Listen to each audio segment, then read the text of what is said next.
My name is Bruce Curtis. I work at the World Institute on Disability, and I am responsible for doing international work, which means I help transfer skills and knowledge to other disability advocates in other countries. So I started working in the 80s first in Nicaragua after the revolution and the Sandinista revolution. I started organizing disabled people in Nicaragua and worked in Central America, and then that took me to dancing, and that took me to Brazil, and that took me to Russia, and now I have a project in the Republic of Georgia where we are setting up a wheelchair making factory to make wheelchairs, appropriate technology wheelchairs that are very inexpensive but very high quality outdoor active wheelchairs, and like the one that I'm in here. I was motivated by the experience here in Berkeley in the early years, and that is why I chose to come and live in Berkeley. It is a completely accessible city, and that's because 30 years people have been working to make it accessible.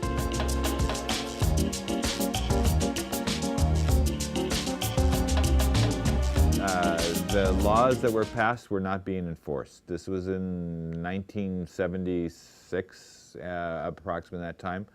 And we were given many promises by government leaders that they would enforce the laws, they would pass regulations for how these laws would be enforced, but they lied to us. They just wanted us to go away. So basically, Judy and Ed and others called for demonstrations in 10 cities in America. And this was very little notice. It's not like there was organizations of disabled people ready to go at a moment's notice. So we called around to different cities, and I was called and asked to set up a demonstration in Los Angeles at the federal building. And in 10 cities, people went to their federal buildings to make a complaint, basically. And then some people decided to stay and occupy the buildings. I decided to occupy with about 20 or 30 other people in Los Angeles. We lasted 3 days. They immediately stop any food and water coming into the building because they don't want you to stay. And here in San Francisco, they also had about 50 or 60 people in the federal building in San Francisco, and they stayed. And that occupation lasted for 26 days. That occupation is the longest occupation of a federal building in America. That was because the police were afraid to arrest disabled people then. And we made them afraid because we said, look, you'll break our bones if you grab us or you do something. They were afraid that they would hurt us. And that was the beginning of American laws that really were strong and enforced the rights of people with disabilities in America.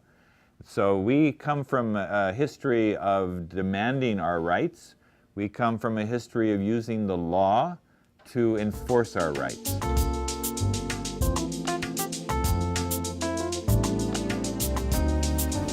My name is Thomas Foley, and I'm the Deputy Director of the World Institute on Disability, where we're filming today. And we're located in Oakland, California. And I'm a blind guy. Here at WID, we work on employment, economic empowerment, and health care for people with disabilities so that people can really lead more independent lives.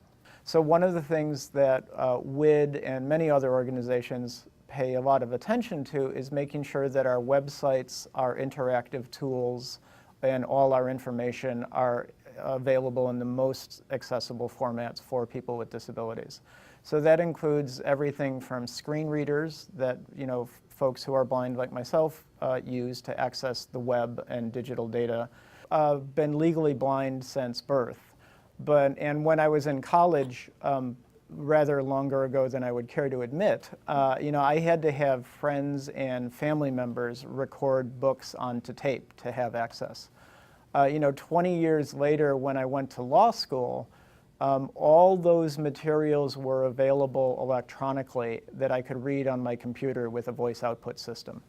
And then, even more importantly, just the last 5 to 10 years, with all the information available on the internet, and the access that that provides, even with email and text messaging and Facebook and the internet, really provides a whole new level of access for somebody who's blind that simply did not exist a decade or two